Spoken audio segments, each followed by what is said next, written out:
Hola Alimadat. I hope you're all keeping well and safe. My name is Layla Ratnani and I will be your host for this evening. Before I share the program for tonight, here are some highlights of the board activities this week. Tomorrow, we begin with the Golden Club at 12:30 p.m., consisting of faith and well-being talks. In tomorrow's session, Al-Wise Abdul Akbar Majid Huda will deliver the second part of his 2 talks on devotional literature, mystical and inspirational stories. To join this session, you can find the link in this week's Al-Saha. After the hugely successful first few modules, FinLit for Kids continues with modules 4 and 5. The Aga Khan Economic Planning Board has collaborated with the award-winning organization City Pay It Forward to bring you FinLit for Kids, a 5-part online series teaching children about finances. Modules 1, 2, and 3 have been completed, and Module 4, being held tomorrow, Sunday 18th April, is all about budgeting. At 4 p.m. tomorrow, join the Youth Club Network's Show Me How series. Challenge yourself, try something new, and get moving as we learn how to do traditional Tajik dancing. Register via the Ismaili app, and for any other queries, email akysb.ycn@iiuk.org. On Tuesday 20th April, join Parviz for the weekly chair and standing exercises at 11 a.m. On Thursday 22nd April, join the social circle at 11 a.m., which is aimed at all adults, with a variety of stimulating activities, including informative talks and discussions, cookery, and other creative demos, and much, much more. The Aga Khan Education Board have an English language program called My Language Journey, an online course with a live teacher for an hour a week. Any level can apply to join, and we have students as young as 9 all the way through to 60 joining. We currently have 180 students enrolled. That's 30 more since our last update. And these students are joining from all different backgrounds, from India, Pakistan, Syria, Afghanistan, Tajikistan, and from all over Europe. Class times vary per level, but are flexible to make it easier for the student to join.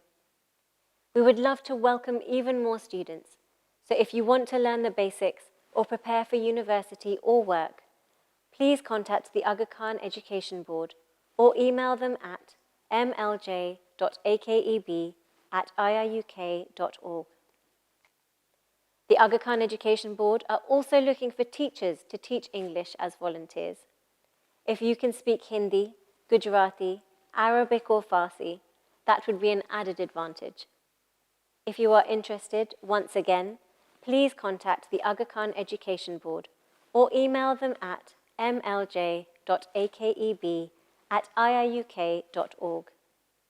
And finally, if you are aged between 14 and 17 years, then this is for you.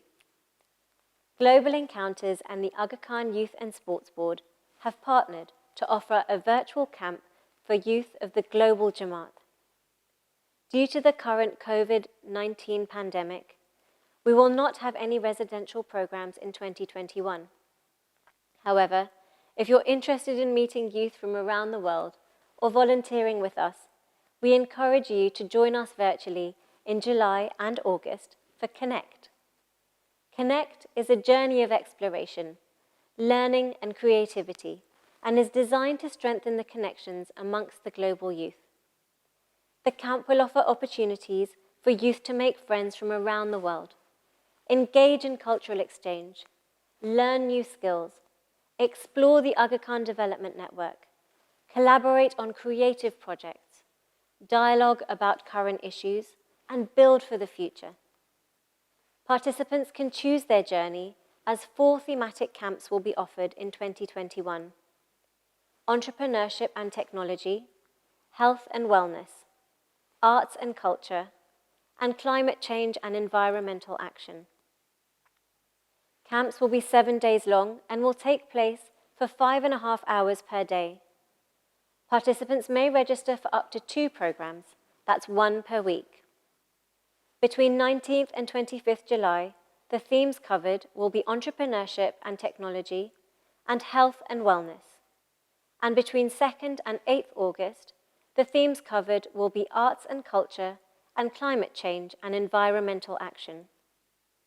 Now, if you are not aged between 14 and 17, but still interested in meeting people from around the world, and being a facilitator, or operations director, or workshop lead, or even part of our community wellness team, then we need you.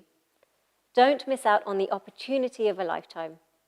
The deadline to register is tomorrow for facilitators and next Sunday, 25th April, for participants. To find out more, visit the.ismaili/global encounters. And now, on to tonight's programme. This year marks the 25th anniversary of Focus Humanitarian Assistance Europe. The video being shown tonight provides the Jamaat with an opportunity to reflect on the exceptional work of Focus. 25 years of responding to crisis and emergencies and helping build stronger, more resilient communities for the future. The video includes a brief introduction from the chairman of Focus Humanitarian Assistance Europe, Asif Adatia, followed by a short video to highlight Focus work in Afghanistan, Tajikistan, Pakistan, Syria, and more recently, the work done by Focus to help newly arrived Marids in Europe from Syria and Afghanistan in partnership with the Aga Khan Agency for Habitat. Following this short video on Focus Humanitarian Assistance Europe, tonight we share another episode of our series, Through the Keyhole. Throughout the pandemic, as you may know, our institutions have been working tirelessly to support the Jamaat. We shared our first episode in February, and tonight it's our second. I hope you enjoyed tonight's program. Thank you, and Ya Ali Madad.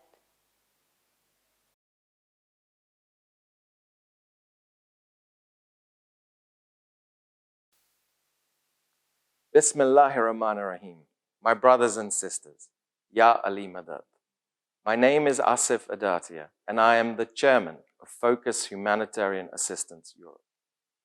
Thank you for giving us a few minutes of your time today to update you on some of the life-transforming work that Focus is involved with in helping the most vulnerable members of our Jamaat across the globe. This last year has affected us all in many different ways. It has brought about immense uncertainty, anxiety, and change to our lives. It's affected our livelihoods, our children's education, and the health of our families. Looking to the future, we in the UK and Europe have much to be optimistic about. And inshallah, there is light at the end of the tunnel. Unfortunately, for many of our brothers and sisters in the Jamaat, the pandemic continues to add to the uncertainty and suffering of many families. Families that were already facing hardship and difficulties through no fault of their own. Whether it's civil war, natural disasters, or economic uncertainty, Focus has been a lifeline to so many over the last 25 years. Yes, this marks our 25th anniversary. Focus has reached many milestones in the past 25 years. A significant one was in 2016 when Focus established a partnership with the Aga Khan Agency for Habitat, who have continued to build on the superb work in emergency management that Focus has done in Afghanistan, India, Pakistan, and Tajikistan. Tonight, we wanted to share a few stories and updates with you about how your support is making such a positive impact to the lives of so many.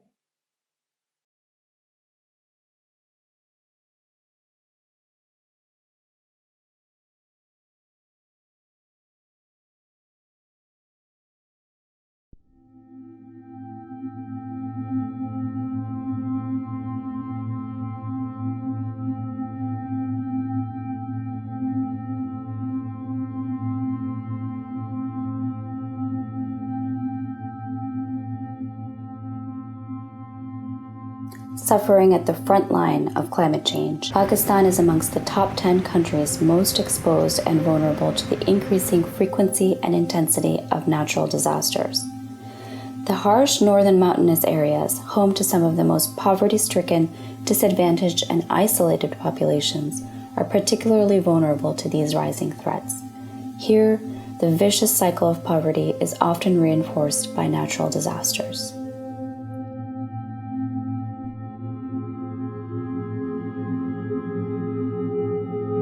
तो मर्ज़े कोई 5-6 घंटा अंदर तो हर अंगोज़ की हाज़मीन में ख़त्म होते दमज खून गाते और हमज खून बदरगीर होते पोज़मान इसका गौर तो रोख होते खच मतलब चीज़ की शपीक सिस्टम तो यूम सिस्टम तो हर चीज़ ने खिंगने वास्ते डायरेक्ट उसको रम सिलाफ चीज़ होते ख़त्म होते.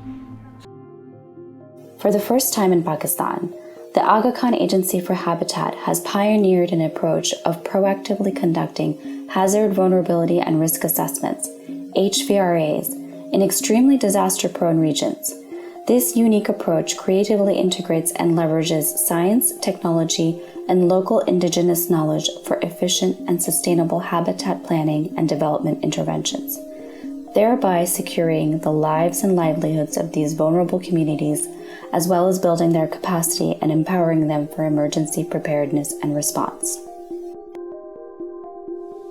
The HVRAs have become a cornerstone of diverse habitat and disaster risk reduction related interventions, helping vulnerable communities build resilience against disasters through better preparedness, mitigation, and response. The HVRAs lay the groundwork for advancing context-specific, community-based disaster risk management. Based on the extensive multi-hazard mapping, ACA Pakistan has developed and consolidated an extensive mechanism encompassing a network of community-based and gender-inclusive response teams, community emergency response teams, CERTs, search and rescue teams, SARTs, and disaster assessment and response teams, DARTs. ACA regularly trains these response teams and provides them equipment and relief supplies for community-managed stockpiles. Easy access हमारे area में नहीं है, इसीलिए हमें आका ने इस तरह ट्रेन भी किया भाई कि कहीं डिज़ास्टर हो जाए तो हम क्विक रिस्पांस करते हैं उसके.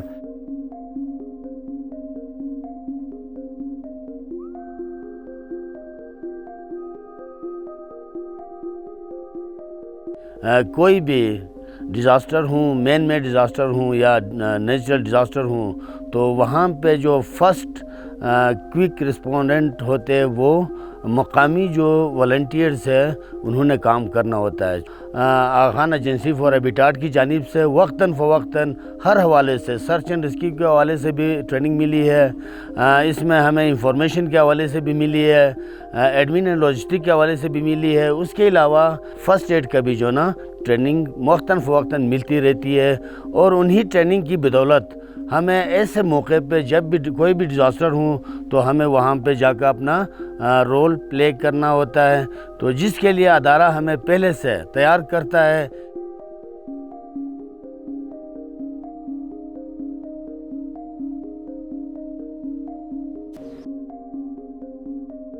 The HVRAs provide critical inputs to shape better disaster response interventions.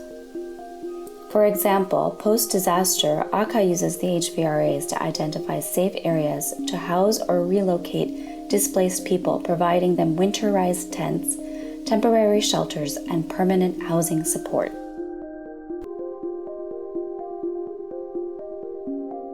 ACA Pakistan closely engages relevant government departments and academic institutions to ensure synergies are achieved in knowledge and resource sharing on issues of habitat improvement. The National Disaster Management Authority, NDMA, has recognized, encouraged, and incorporated HVRAs as a best practice measure into its interventions.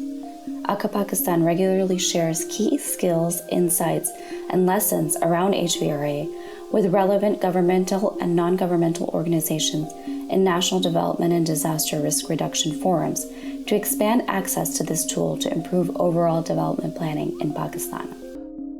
ACA is committed to continuing its unique approach to disaster risk management that ranges from systemic risk identification and community preparedness to humanitarian response, early recovery and rehabilitation, helping communities progress from disaster preparedness and response to sustainable development.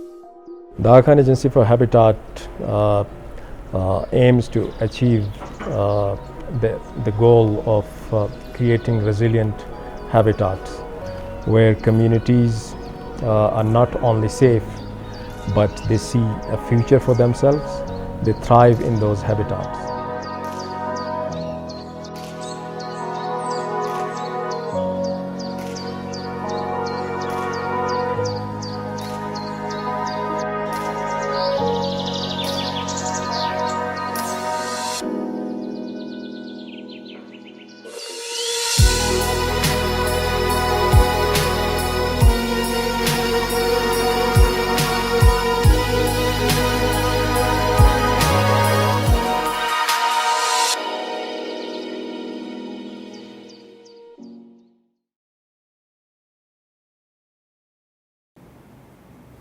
Ya Ali Milad. My name is Al-Rahim Musa, and I'm the Senior Program Officer with Focus Humanitarian Assistance, currently based in Beirut, Lebanon. I had the privilege to work in Syria from 2015 to 2019, and I'd like to share with you today some of the work that Focus has done and continues to do in Syria.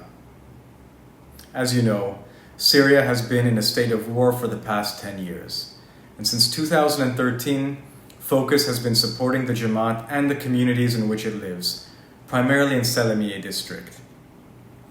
Salamieh is located in central Syria and is home to approximately 120,000 Ismailis.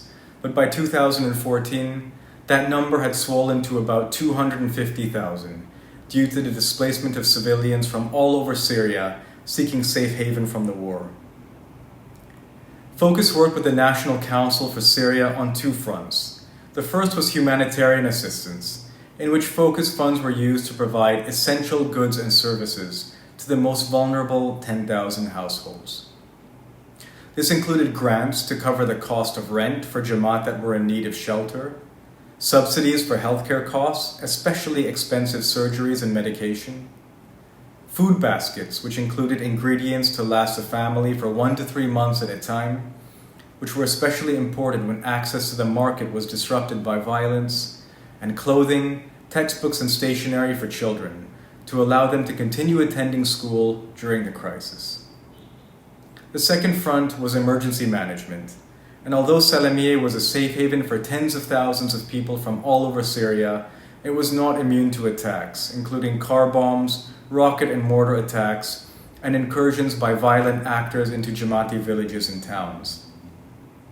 Focus and the Council created evacuation plans to move vulnerable Jamaat out of harm's way to safe areas, which involved procuring high-capacity vehicles, communications equipment, and coordination plans to move the Jamaat at short notice. Focus funds were also used to establish first responder teams throughout the country, including first aid, search and rescue, and casualty transportation teams, designed to respond to incidents, provide aid on site, and safely move affected persons to a medical point for further care. Over 600 responders have been trained to date, covering all areas that the Jamaat resides. Today, Focus funds are being used to provide cash grants to the Jamaat to enable them to purchase basic goods during a challenging economic crisis that Syria is enduring. At the same time, efforts are underway to raise awareness amongst the Jamaat of the risks of landmines and other unexploded ordnance, which pose a serious risk to Jamaat that are seeking to return to villages and towns that they were displaced from over the past decade. We know that peace is on the horizon in Syria, and as that day comes, on behalf of Focus, a sincere thank you for your ongoing support to allow us to do what we do to support the Jamaat in Syria. Ya Ali Madad.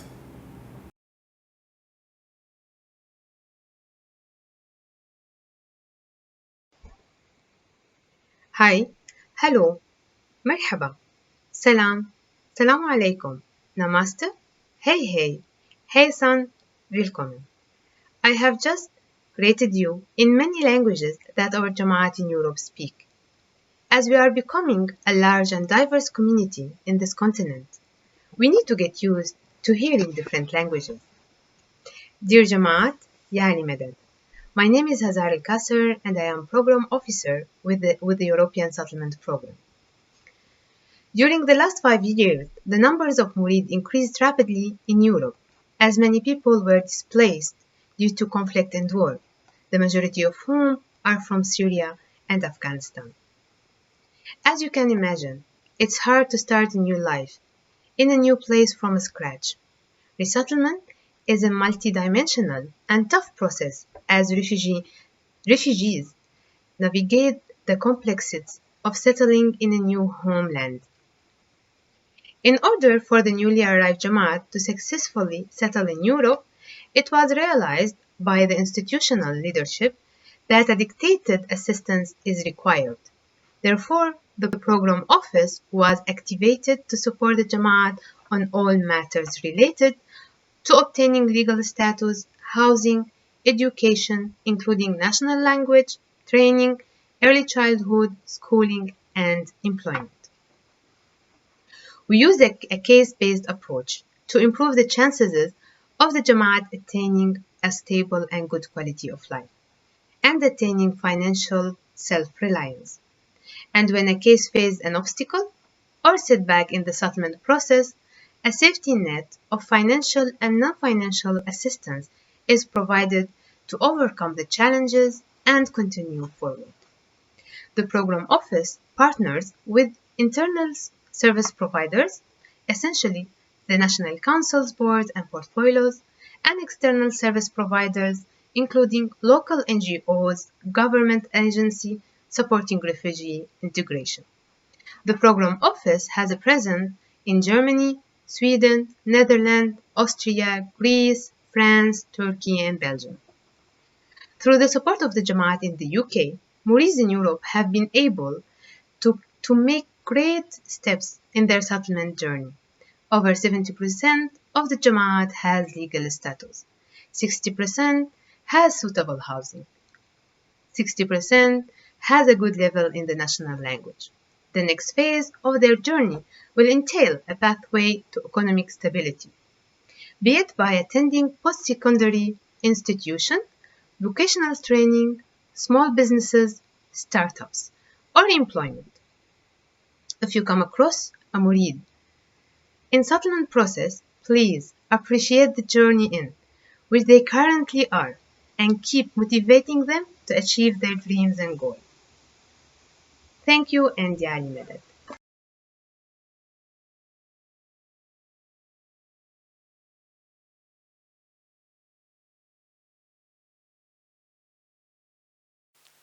Thank you for watching, and we hope it gave you some insight into some of the work that Focus is involved with. None of this would be possible without the continued support and donations from the Jamaat, and we want to thank everyone who has supported our efforts over the last 25 years. Your generosity is directly impacting the lives of our brothers and sisters globally. It has been a difficult year for our Jamaat here in the UK and Europe. But if you are able, we ask in humility, please continue to support us in our projects. They remain so vital, so critical to the safety and upliftment of so many of our brothers and sisters around the world. Donations can be made online at focus-europe.org, or if you would like to donate in any other way, please contact myself or another Focus board member whose contact details can be found in the directory of institutions. Thank you again for your generosity and support, and we wish you a healthy and safe return to a new normal. Ya Ali Madad.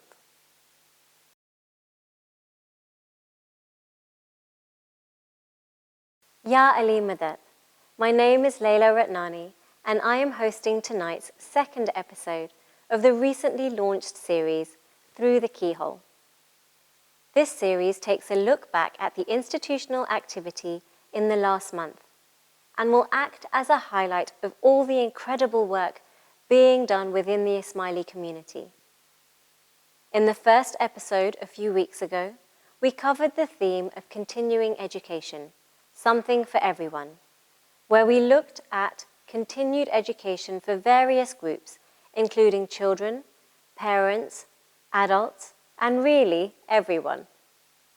Tonight's themes are related to continuous health and financial care, both of which are ever more prevalent in today's climate. To end the episode, we will also be looking into the theme of uplifting content. And now, we begin the theme of continuous health.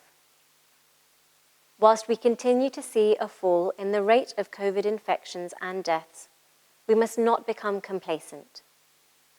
The Aga Khan Health Board have been sharing lots of information on both the virus and the vaccines through Al Saha on social media and through the Ismaili UK website. In the recent Talika Mubarak received by Maulana Hazar Imam on the occasion of Nowruz, he mentioned that with the success in producing effective vaccines, human societies around the world are looking with a sense of hope and optimism to emerging from the COVID-19 pandemic. Maulana Hazar Imam went on to say that all my murids should accept to be vaccinated in accordance with the directives of their respective health authorities as soon as the vaccines are offered, as indeed he has done so already.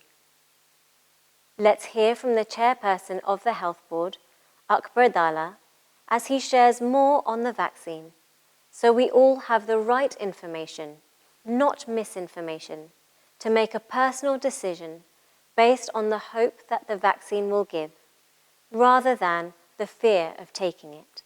Indeed, the vaccine is our ray of hope to get us out of this pandemic and resume at least some of the lifestyle that we were once so used to, reunited with our families and friends, going back to Jamaat Khana, eating out, traveling again. In other words, all of the higher risk groups are being offered the vaccine in the initial stages. You will be invited by the NHS or directly by your healthcare practitioner to attend a vaccination center when it is your turn. The vaccine will be administered in 2 doses, 12 weeks apart. Very good protection is obtained 2 weeks after the first dose, and then you must take the second dose to give you long-term protection. I just went to sleep throughout. When I got up in the morning, I couldn't believe that I had slept all night and all evening. Yeah.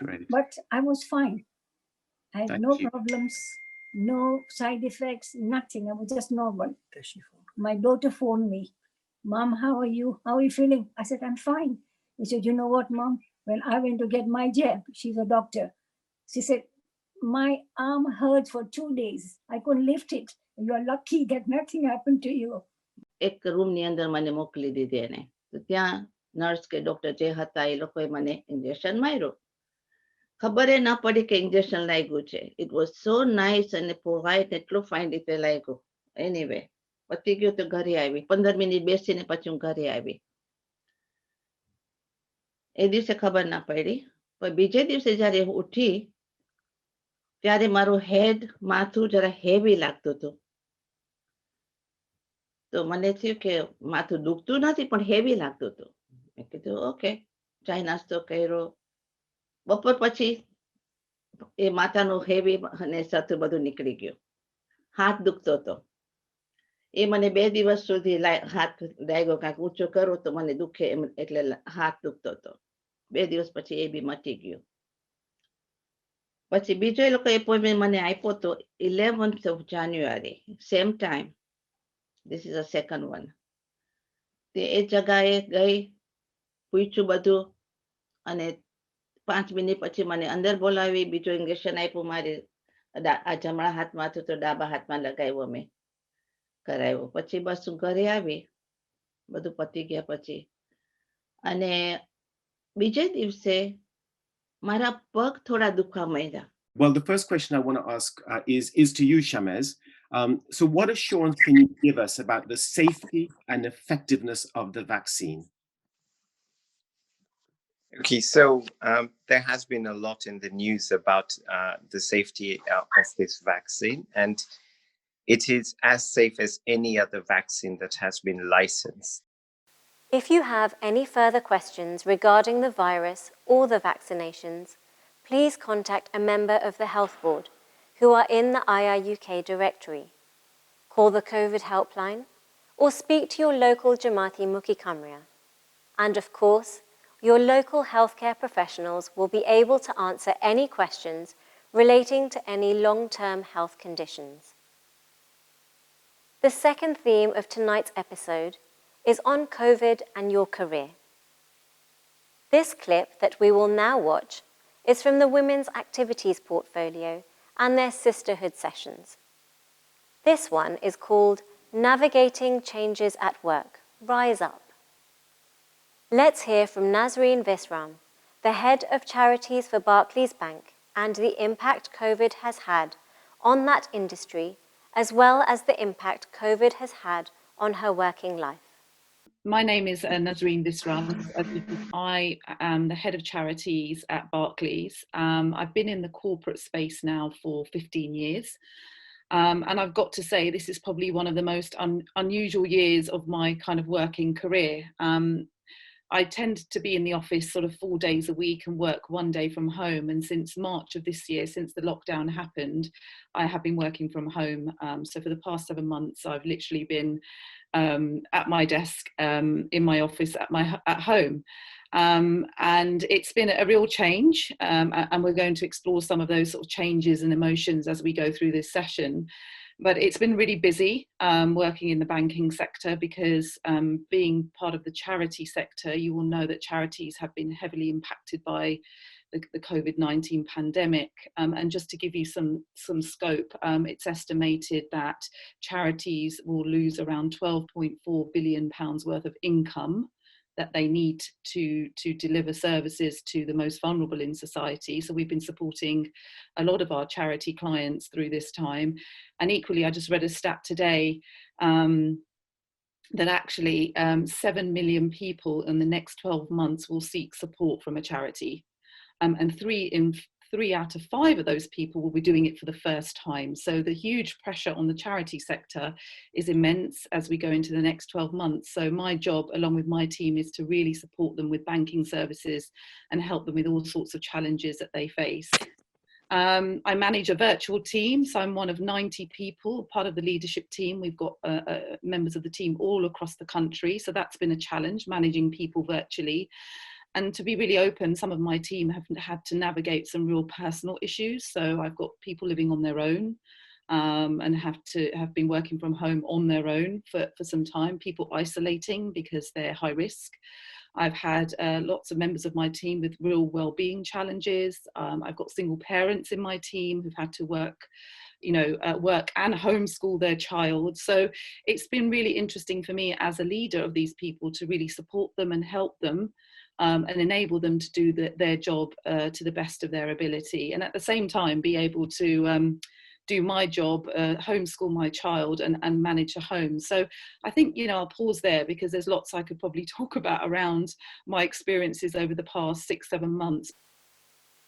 I don't know about you, but I definitely resonate with what Nazreen was talking about. Having to navigate changes at work through the pandemic has been tough. For example, I often find myself working longer hours now at home, compared to when I went into the office pre-COVID. But it's always good to remember the support and networks available to you, not just your friends and family, but within the Ismaili community and all of our institutions. We now hear from Natasha Chatur, a work happiness coach from the same sisterhood session, as she shares her story of leaving her corporate job after 15 years to set up her business back in January 2020. Hello everyone, I'm Natasha, the work happiness coach.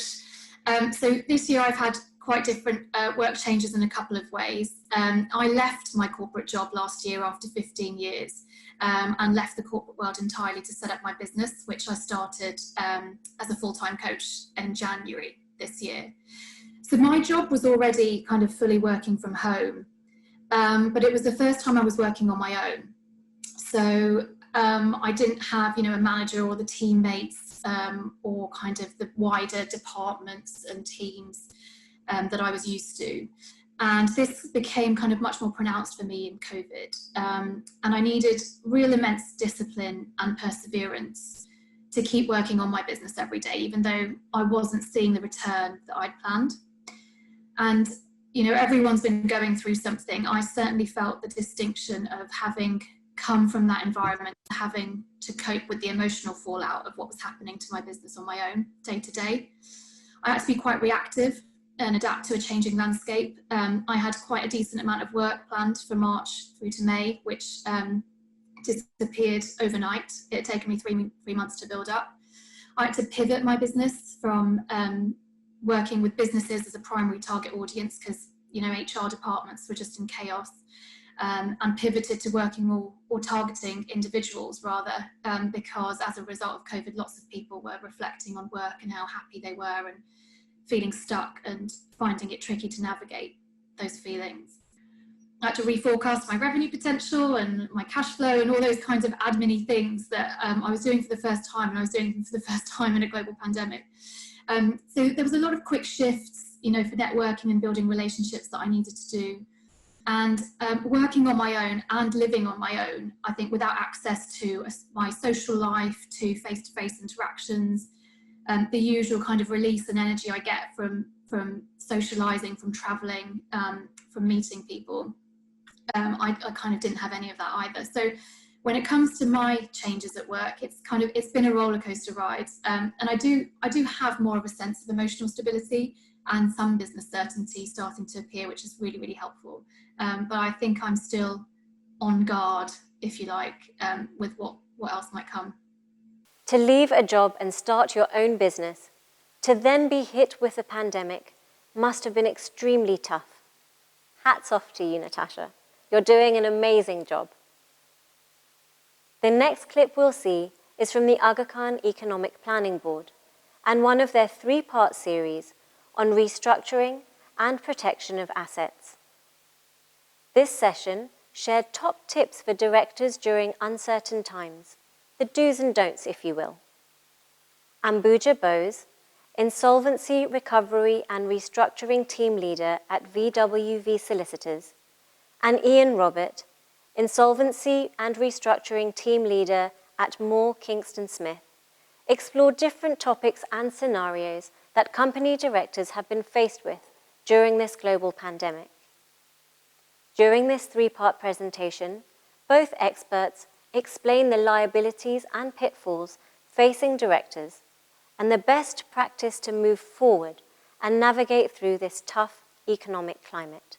I thought I'd start off by asking you, it's a very difficult time to be a director of any company at the moment, but particularly those companies that are involved in the hospitality or retail sectors. What would be the top tip that you would give a director of a company in these challenging times?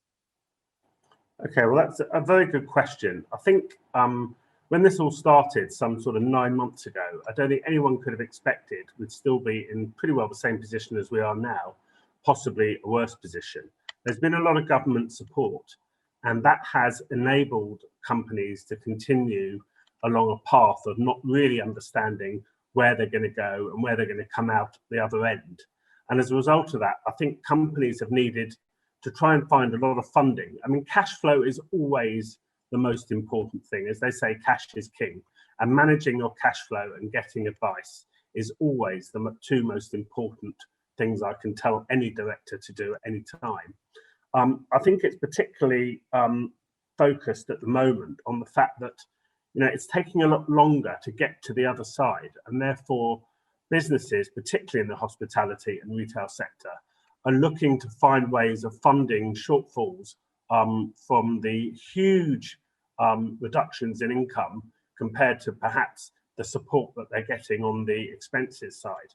I'm trying to fund the gap, and they've gone to bounce back loans and CBILS loans, which have been quite easily attainable. But my concern is that directors are taking those loans without really giving much thought as to how they pay them back, when they pay them back. That was incredibly insightful. And remember, company directors can contact the Economic Planning Board at akepb@iiuk.org to speak to Ambuja Bose or Ian Robert directly, and where the first consultation will be free of charge. Continuing the theme of COVID and careers, the Ismaili Student Network ran a brand new series called Skillshare, giving students a platform to discuss learnings from their respective degrees to share with the wider Jamaat. This episode is hosted by Ahil Damani. Ahil is currently doing a Master's in Control of Infectious Diseases at the London School of Hygiene and Tropical Medicine as part of his intercalation before returning to complete his medical degree at King's. Let's hear from Ahil. My name's Ahil Damani, and a bit of background about me. I am a medical student at King's College London, so I've completed 3 years of my studies already, and I'm currently doing an intercalation. And people always ask me, what do you mean intercalation? Are you not studying medicine? After the third year of your study, you get a year dedicated to studying something that you're really passionate about. So it could be management, it could be anatomy if you think you want to become a surgeon, it could be primary care, it could be medical anthropology. It's really up to you. And what you study in this year does not determine what you become when you're older or what specialty you go into, but it's really an opportunity to just really try something new. And so I'm doing my intercalation in control of infectious diseases at the London School of Hygiene and Tropical Medicine. Now, I know exactly what you're all thinking. Did you choose that because of COVID-19? And don't worry, I will come on to that. So it was actually English language GCSE back at school a number of years ago. And you're probably wondering, English language? And that's correct. So for my English language coursework, I had to do the coursework on a non-fiction topic, something real, not made up, no novels, no poems. And I was struggling to come up with a topic, and my dad, he was reading the papers, and there was a piece in the FT about the Ebola virus. This was at the time where the Ebola virus was getting some serious media coverage. And so as someone interested in science and medicine, my dad took that piece out for me and said, he'll have a read. And I read it and I thought, wow, that's fascinating. And there was also a feature in the FD by MSF, Médecins Sans Frontières, Doctors Without Borders. And that was also on the Ebola virus. And so then I thought, that's great. Thanks for sorting my coursework out for me, Dad. And I eventually went on and did the coursework on it. That involved reading various newspaper articles, scientific papers, and a book called The Red Zone by Richard Preston, a book that I encourage you all to read, especially as we're in the middle of a pandemic. And then, of course, like 45% of you said, biology was another subject which was partly responsible, for getting me interested into public health. Those of you who've studied biology at GCSE or A-level remember the antibiotic resistance questions, the Petri dishes with those small circles. That also got me interested. And then at medical school, I've got to say, there wasn't, much infectious diseases in the curriculum. There was 1 week in my 3 years, but we did have a fair amount of teaching on epidemiology and public health in first year. And to me, that was amazing. Yes, medicine, you can make a difference to the patient's lives. And I love medicine, clinical medicine. But ultimately, I found that the notion of informing policies on a larger scale, possibly improving the lives of millions of people at a time, was amazing. And so that's what led me to doing this master's, combining the clinical aspects of infectious diseases, so what makes a patient unwell, as well as the public health aspect, informing policies, looking at the epidemiology to inform decisions. And of course, it's a growing problem going forwards, as we're seeing right now. Wow, that was enlightening and very informative. Good luck in your Masters, Ahil. For more information or to hear about other Ismaili Student Network events, you can email info@isn.org.uk. Now, on to our final theme for this episode, uplifting content. We start this theme with the Youth Club Network's Show Me How series. This series involves a talented member of our Jamaat who each week shows our youth a new skill. The clip we are about to watch is a Show Me How on Zentangle art by Sharmin Malik. Let's find out why it's called Zentangle art, along with some examples. Let me introduce this art to you. This is called Zentangle art. Anyone wondering why it's called Zentangle? If you want any thoughts coming to your mind, if you want to share, why is it called Zentangle? Okay, so I'm going to show you some examples of a Zentangle art, how it looks. So Zentangle art, some of it looks basically like this. This is a very simple heart, and then I've divided it into different sections, and I have put different designs in this beautiful heart. It could be anything. Basically, Zentangle could be anything. These are called patterns. And in each section, we keep repeating the patterns, and that's why it's called Zentangle. And like you can see, it could be something like this. You can write a message in the center in bubble writing or in, any block writing that you like.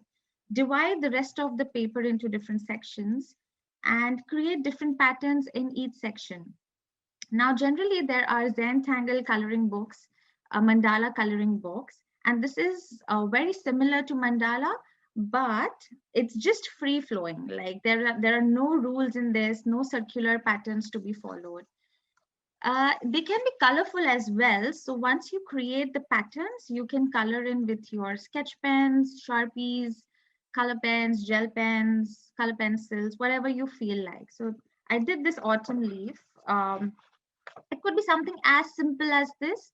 Whatever pattern you feel like, you can create tangles and designs in this. Let me show you. This one I created. I just put an S for Charmin. I just wrote S, and then I divided the whole page into different sections, and I put different designs. Now, this art is very relaxing. It is very calming. It is really a de-stress, and anyone, from kids to anyone can do this. Anyone can enjoy this art. There is something like this that you can do. You can write a message that connects with you in the center, and it's there, be kind to you. And then you divide the rest of the paper into different sections, and then we put different patterns. Now, these patterns could be anything like dots, triangles, curves, lines, whatever you feel that comes to your mind right now. So it could be something like this. There could be swirls. You can put nice hearts. There could be flowers. There could be curves, anything. You could put stars, snowflakes, whatever you feel like. So that is all about Zentangle. It's not necessary that this art has to be black and white. They could be colorful. You can create it like I created this black and white. And then, if you just want to practice little mindfulness, you can sit and color this. But I like it this way. I don't like to color much, but and you don't need to create this art with black. Okay, you can use any of your colorful sketch pens also to create this art. Any sketch pens, any color pencils would do, any Sharpies that you have, anything. If you want to make it colorful, it's up to you. And okay, let me just tell you a little bit of history about the origin of Zentangle art. So Zentangle art is American style of art. It was created in America. The exact dates are not known, but it was created by a couple who their names was Rick and Maria. And Rick was a monk and Maria was an artist. So Maria used to practice a lot of art, and she used to do a lot of lettering, calligraphy, and things like that. And one day, while Maria was sitting and doing her lettering, she got so involved with her lettering thing that she started creating patterns in the letters. And then Rick came and asked her, "How do you feel about this?" So she said, "I feel very calm. I feel very peaceful." And so that's how the name came, Zen Tangle, because Rick was a monk and Zen is literally the state of mind. So at that time, Maria was feeling really peaceful and calm. So, and tangles are like patterns we create. So that's how Zen Tangle art came into being. So these were the two people, and lots of people connected with this art, and then this art got its name. That looked amazing. If that looked like something you would like to try out, the whole session is available on YouTube now. Take a look. All you need is A4 paper and pens. The second clip on the theme of uplifting content that we're going to share now is by the Aga Khan Music Program. This session is a journey through Muslim societies to explore the role of music in creating our cultural identity. Behrooz Nishanova, director of the Aga Khan Music Program, discusses the work and ethos of the program, showcasing the ways in which our musical heritages continue to define us. When it came to culture, I think for the first time in its history, AKDN did not know what to offer because its flagship program, Aga Khan Award for Architecture, had no project that it could readily work with in Central Asia.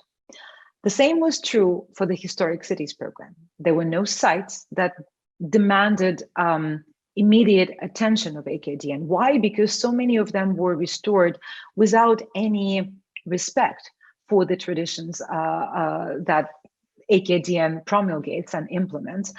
So that was not the case. And at the same time, it became very clear that it was the traditional music of the region and the arts and music education of the region that most required our help. What this tells you is three things. First, music needs to be experienced live and not through a Zoom. And talking about music is very often oxymoron. Second thing it tells you is that there's no such thing as traditional music, world music, pop, rap, classical. There's good music and bad music. And our job is to ensure that good music in the countries in which it originated becomes cool again. When it becomes just as prestigious to carry a rubab or a tanbur or a dutar on one's shoulder as carrying a guitar, then our job will have been done. And the third thing this little clip tells you is that good music is not easily created. It takes time, it takes dedication, it takes skill, and it takes the kind of belief, trust, and patronage that we are so extraordinarily lucky to experience from His Highness the Aga Khan. Without his vision, without his blessing, without his deep understanding of the details of this work, none of this would ever be possible or in existence. What an inspirational program. This clip was just from part 1. Part 2 covered, amongst other topics, the creation of the Aga Khan Music Awards and where do we go in a post-COVID world. I'd highly recommend it. Definitely worth a watch. So recently, the Ismaili Centre London opened up its Zamana Gallery space to run a rapid flow COVID-19 testing centre. In this clip, we hear from Noshad Jivraj, President of the UK National Council, as well as Councillor Gerard Hargreaves, Mayor of the Royal Borough of Kensington and Chelsea.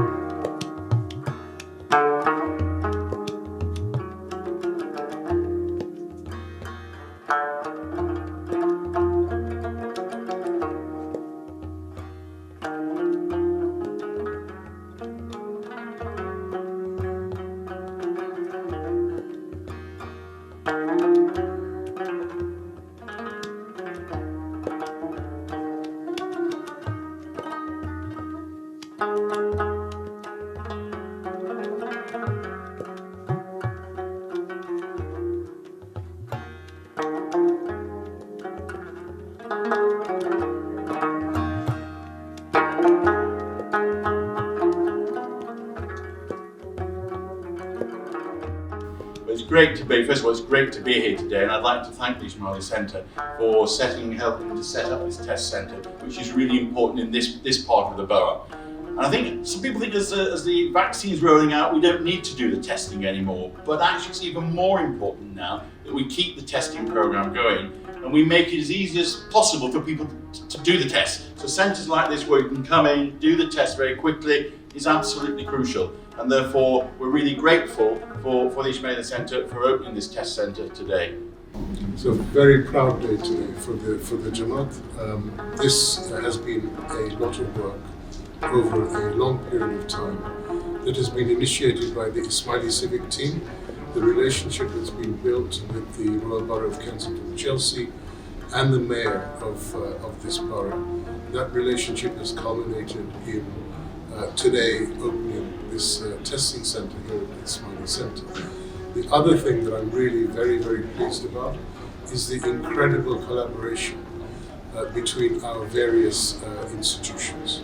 So Ismaili Civic, the communications team of the National Council, the legal team of the National Council, the Aga Khan Health Board, the Secretariat, and many, many volunteers who have come together to make this a reality. So, Mubarak to everyone on this. It's incredible to see Ismaili Civic in action. The numbers of visitors to the centre are increasing daily, and as the country continues to prepare for a number of lockdown restrictions to be lifted in the coming weeks, we anticipate for this number to rise quite rapidly. We are still calling on members of the Jamaat to come forward and volunteer their time as part of this fantastic initiative run by Ismaili Civic in partnership with the Royal Borough of Kensington and Chelsea. Volunteers will be provided with PPE and strict health and safety measures will be in place. If you would like to volunteer, please register through your IIUK account via the website www.iiuk.org. Our next clip is more uplifting content, and this time it's a little more mindful. Your lungs are the key organs that are weakened by coronavirus. Now is the time to explore their full capacity so that you can feel empowered to overcome any strain you might endure. Enjoy breathing techniques designed to achieve greater states of health and vitality. Let's join Rabia, doctor, yoga teacher, and breathwork coach as she helps us to recognize our breathing. Yayimidet. For those of you who don't know me, my name is Rabia. The average human being takes around 20,000 breaths per day. We shift 2 kilograms of oxygen in and out of our lungs every day. That's around 6 to 10 litres per minute. Of course, the process is normally entirely automatic. After all, it would be such a nuisance if we had to remember to breathe. But what is really unique about breathing as a bodily function is that we can also consciously alter it by bringing attention to our breathing. What's more is that we don't normally notice individual parts of our body until they're not working as well as they should. Cue coronavirus.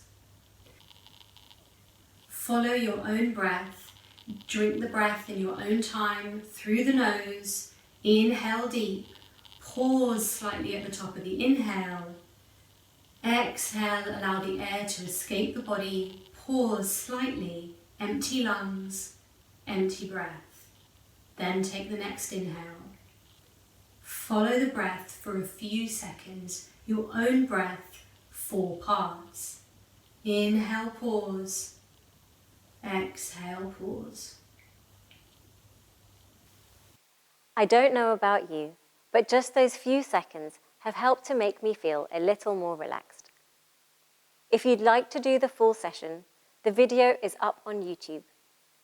Now, if all of those clips weren't uplifting enough for you, we'll be ending this week's program with one of the programs shared during the Nowruz celebrations. Nowruz Mubarak from around the world.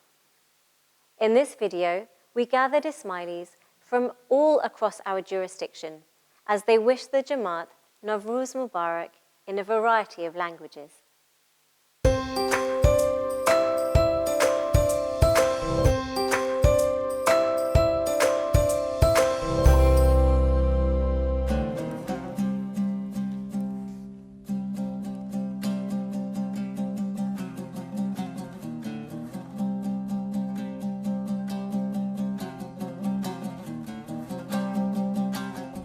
Ya Ali Madad, on this special day we wish you happiness, peace and prosperity. Navroz Mubarak. We wensen u allen veel gezondheid, vrede en succes op deze mooie dag. Navroz Mubarak. Ja Ali Madad, på denne spesielle dagen ønsker vi dere lykke, fred og velstand. Navroz Mubarak. Ja Ali Madad, an lá speisialta seo, guimid sunnas, Síocháin agus Rahúnas Dave. Navroz Mubarak. Ya Ali Madad a tutti, in questo giorno speciale vi auguriamo tanta pace, tanta felicità e prosperità. Navroz Mubarak. Dzień dobry, jestem Amin Gilani, jestem za Gujarat, India, mieszkamy Poland. Życzę wam za Navroz Mubarak, życzę wam dobrego zdrowia. Do zobaczenia, Ja Ali Madad. Ja Ali Madad. An diesem besonderen Tag wünschen wir Ihnen Glück, Wohlstand und Frieden. Navroz Mubarak. Ja Ali Madad. Denna speciella dag önskar vi er glädje, fred och framgång. Navroz Mubarak. Ja Ali Madad, på den specielle dag ønsker vi jer glæde, fred og succes. Navroz Mubarak. Ja Ali Madad, كل عام وانتم بخير، نيروز مبارک. یا علی مدد، در این روز مقدس برای شما خوشی، آرامی و سعادت آرزو میکنیم. نوروز مبارک. या अली मदद આ ખૂબ અવસરે અમે ઈચ્છા કરીએ છીએ કે તમને સુખી સલામત અને આબાદ રાખે. નવરોજ મુબારક. कैलेंडर एवरीवन, आज के इस प्रभुसरत दिन के मौके पर हमारी दुआ है कि आपको अमन, खुशी और तरक्की हासिल हो. नवरोज मुबारक. Ya Ali Madad, en cette heureuse occasion, nous vous souhaitons paix, joie et prospérité. Navroz Mubarak. Thank you so much for joining as we shared our second edition of Through the Keyhole, a look back at the institutional activity in the last month. We hope you enjoyed it. Keep an eye out for future episodes in the coming months. In the meantime, keep well and stay safe. Ya Ali Madad.